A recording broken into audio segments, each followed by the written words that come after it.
إن الحمد لله نحمده ونستعينه ونستغفره ونعوذ بالله من شرور أنفسنا ومن سيئات أعمالنا من يهده الله فلا مضل له ومن يضلله فلا هادي له ونشهد أن لا إله إلا الله وحده لا شريك له ونشهد أن محمدا عبده ورسوله أما بعد فإن أصدق الحديث كتاب الله وخير الهدي هدي محمد صلى الله عليه وسلم وشر الأمور محدثاتها وكل محدثة بدعة وكل بدعة ضلالة وكل ضلالة في النار.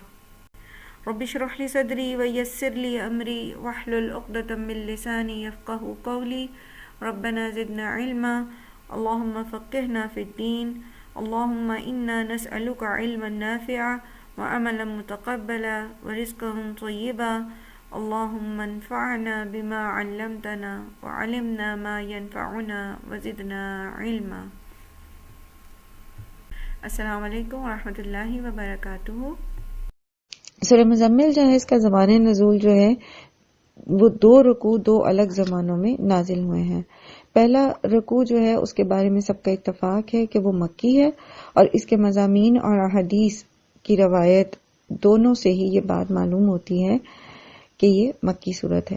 اور دوسرا جو رکوع ہے، دوسرا سوال یہ کہ یہ مکی زندگی کے کس دور میں نازل ہوا ہے، تو اس کا جواب ویسے تو پتہ نہیں چلتا، لیکن اس کے جو مضامین ہیں اس رکوع کے، اس سے یہ پتہ چلتا ہے کہ یہ ابتدائی دور کا رکوع ہے. جیسے آپ صلی اللہ علیہ وسلم کو رات کو اٹھ کی عبادت کا حکم دیا گیا، تو ابتدائی دور میں کیا آپ کو بتایا گیا کہ آپ پہ ایک بڑی ذمہ داری عائد ہونے والی ہے، تو آپ اس کے لیے اپنے آپ کو تیار کریں اور تہجد پڑھیں.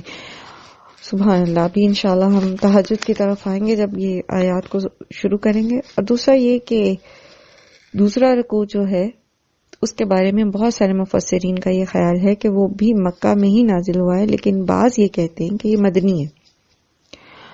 اور اس کے جو مضامین ہیں اس سے تائید ہوتی ہے کیونکہ اس میں قتال فی سبیل اللہ کا ذکر ہے نا، تو قتال تو تبھی فرض ہوئی تھی مدینہ میں، ٹھیک. اور پھر اس میں فرض زکوٰۃ ادا کرنے کا حکم دیا گیا، اور یہ بات تو ہمیں پتہ ہی ہے کہ زکوٰۃ جو ہے وہ اپنی مخصوص شرح اور نصاب کے ساتھ مدینہ میں فرض ہوئے. بسم اللہ الرحمن الرحیم. یا ایھا المزمل، اے اوڑھ لپیٹ کر سونے والے.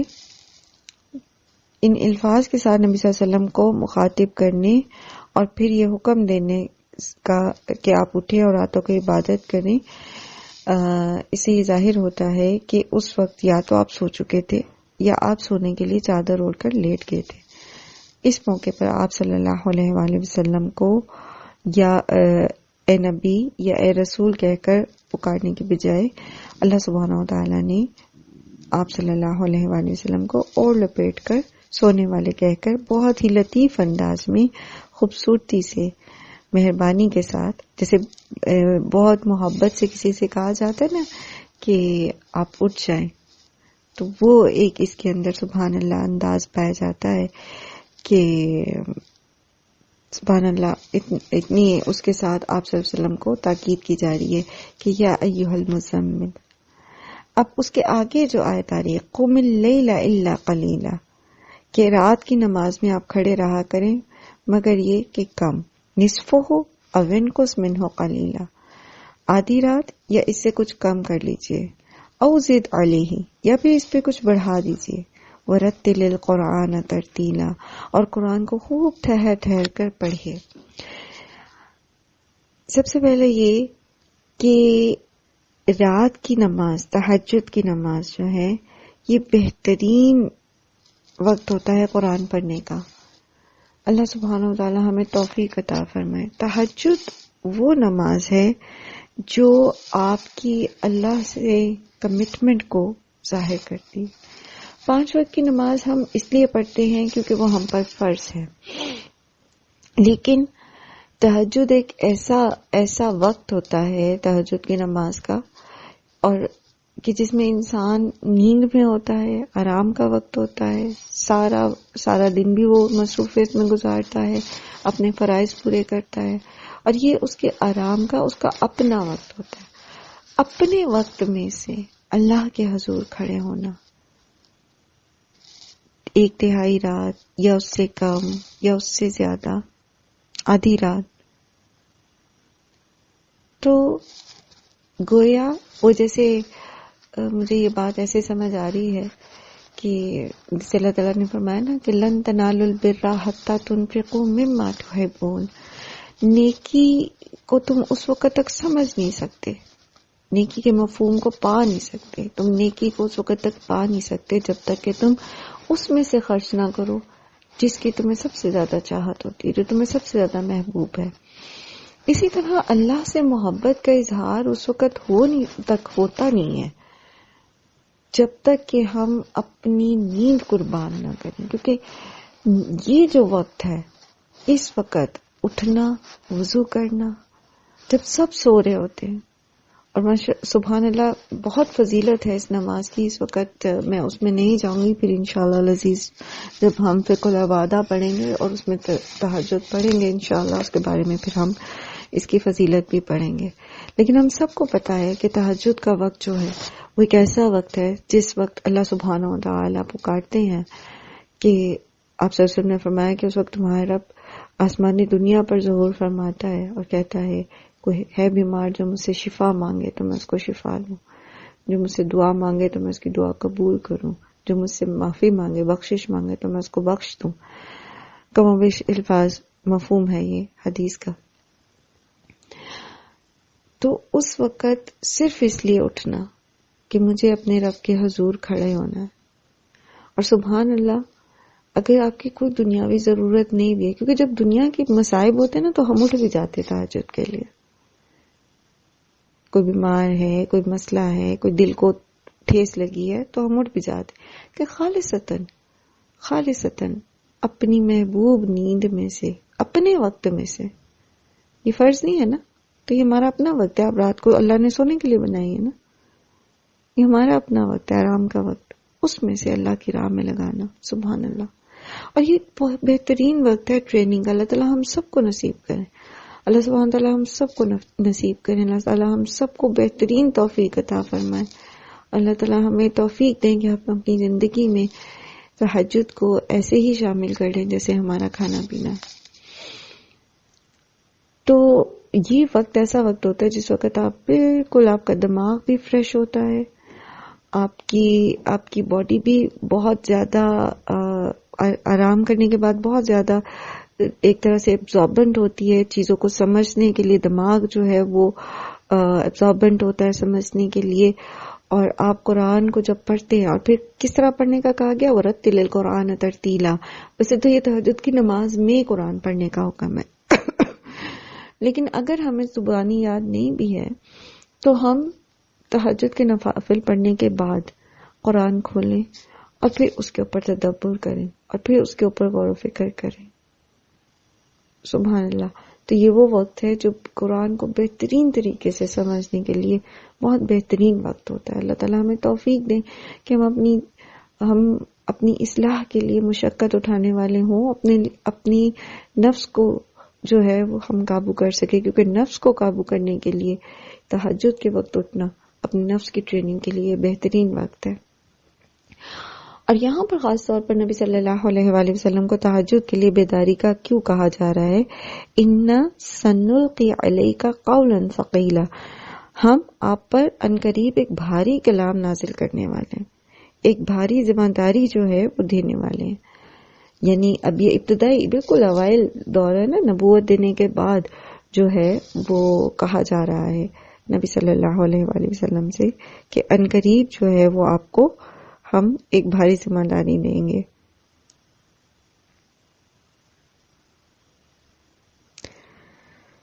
تو بھاری ذمہ داریاں اٹھانے کے لیے تہجد کی عبادت جو ہے وہ بہت بہترین مددگار ہے۔ اب کوئی بھی کام ہے نا جو آپ کو بڑی ذمہ داری لگ رہی ہے، مثال کے طور پہ آپ کی شادی ہونے والی ہے اور آپ کو لگتا ہے کہ یہ بڑی ذمہ داری ہے، تو اس کی پریپریشن کے لیے آپ تہجد اختیار کریں، تہجد پڑھنا شروع کریں، لیکن یہ نہیں کہ شادی کے بعد چھوڑ دیں. آپ نے کوئی قرض لے رکھا ہے، اس کو اتارنا ہے، ایک بھاری ذمہ داری ہے. آپ قرآن سیکھنے جا رہے ہیں، ایک بھاری ذمہ داری ہے. آپ قرآن سکھا رہے ہیں، ایک بھاری ذمہ داری ہے. آپ کو اللہ تعالیٰ نے اولاد دی ہے، بچے دیے ہیں، ان کی تربیت ہے، ایک بھاری ذمہ داری ہے. تو بھاری ذمہ داریوں کو اٹھانے کے لیے تہجد کی نماز بہت مدد کرتی ہے، بہت مدد کرتی ہے. اس وقت اللہ سے مناجات کرنا، اس وقت اللہ سبحانہ و تعالیٰ کے سامنے اپنی درخواست رکھنا، اللہ سے مدد مانگنا، اللہ سے حل طلب کرنا اس چیز کا، سبحان اللہ، بہت بہترین وقت ہے. تو اب ہم ان آیات کو دوبارہ سے دیکھتے ہیں کہ تہجد کی نماز کی کیفیت کیا ہو. سب سے پہلے تو یہاں پر جو یہ کہا جا رہا ہے نا کہ نصفہ او انقص منہ قلیلا او زد علیہ، ٹھیک ہے، تو اس سے یہ مراد ہے کہ اس کا مطلب تہجد کا جو آپ سے کہا جا رہا ہے تو اس کا مطلب یہ نہیں ہے کہ آپ ساری رات ہی جو ہے وہ کھڑے رہیں، بلکہ یہ مطالبہ نہیں کیا جا رہا. یہ کہا جا رہا ہے کہ آپ آرام بھی کریں اور رات کا ایک قلیل حصہ جو ہے وہ عبادت میں صرف کریں.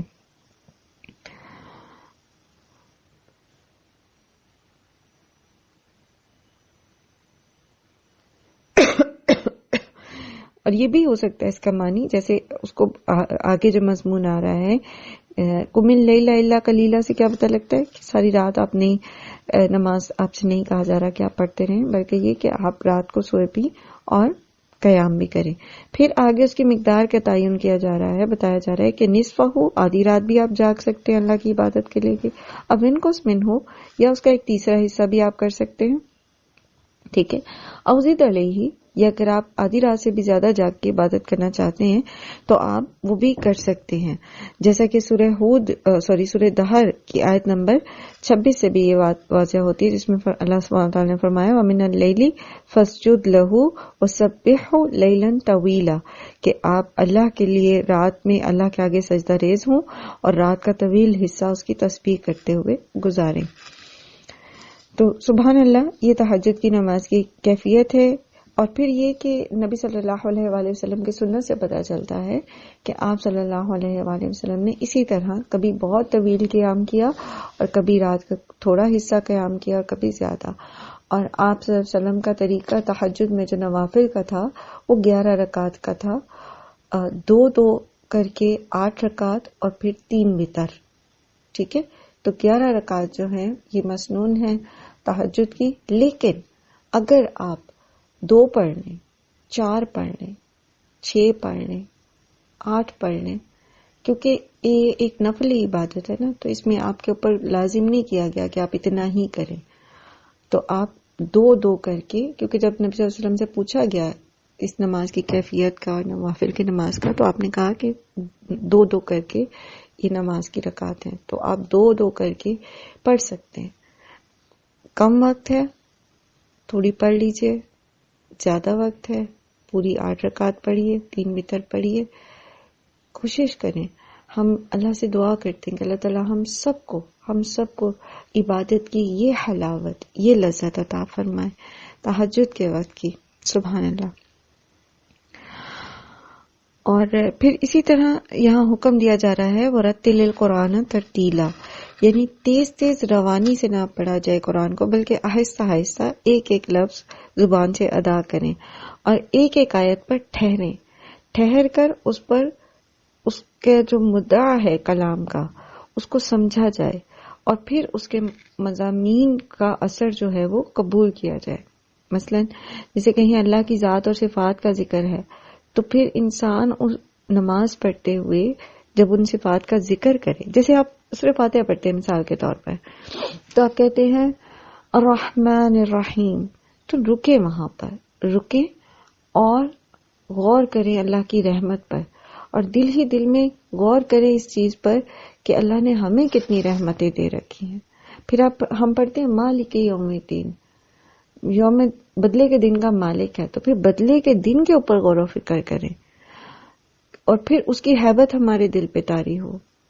اور وہ چھوٹی چھوٹی پھر ہمیں اپنی غلطیاں یاد آئیں گی، اور پھر آپ دیکھیں کہ کس طرح اسی وقت فوراً زبان سے استغفار بھی نکلے گی.